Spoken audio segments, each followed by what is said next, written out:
We are going to go to our U.S. correspondent, Mike Wagenheim. He's in Philadelphia talking to high-profile change makers on this historic day. Good to see you, Mike, on this big moment. What is happening there right now? What can you tell us in Philly?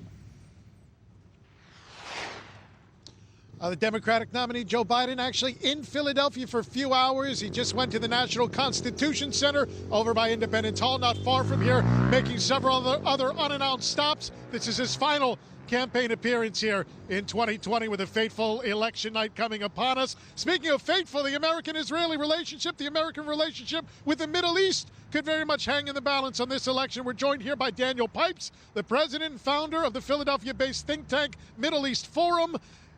Tell me, walk me through this. The presidential election, the congressional races, how is it all going to impact America's relationship with the Middle East? Well, there are basically two ways of seeing the Middle East, the old way and the new way. And Joe Biden sees it the old way, which means bringing in the Iranians by being nice to them, giving the Palestinians a veto, being tough on Turkey, and being indifferent to Islamism. Donald Trump is the new way, which is being tough on the Iranians, not giving the Palestinians a veto, being easy on Erdogan, and also not paying much attention to Islamism. So big differences, particularly when it comes to Iran and Israel and Turkey.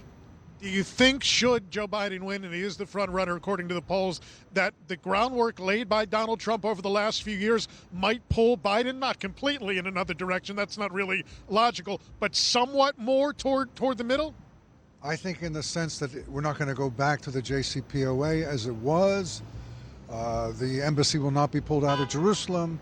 In those small ways, yeah, there is a change. But in the larger sense, there is a wish to go back to something like the JCPOA, the Iran deal, and something like the old arrangement with the Palestinians. So I do think, given the personnel, the attitudes, that we're going to go back to something similar to what was the case in the Obama administration. Should Donald Trump pull off the upset once again? He's got problems and challenges to contend with in the Middle East. All the problems haven't been solved in 4 years. Obviously, the Iranian issue has to be dealt with, though Trump seems to have a good relationship with Recep Tayyip Erdogan, Turkey becoming more aggressive in the region. Where do you see the Middle East heading should Donald Trump prevail? Well, I see Turkey as the real problem for Trump. I mean, it's the thing he's got wrong, most of all. But the rest of the country got it right. So I don't think he can really pull everyone in his direction. Otherwise, when it comes to the Arab-Israeli conflict, Israel, Iran, it's good. Now, it's not perfect. There are problems in Syria and Iraq, excuse me. But overall, he gets it for some reason.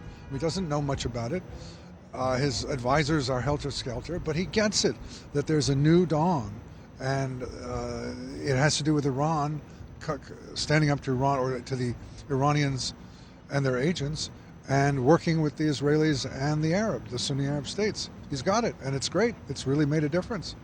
Daniel Pipes, the president of the Middle East Forum, thank you so much for joining us and giving your insight. Send it back to you in the studio, Benita.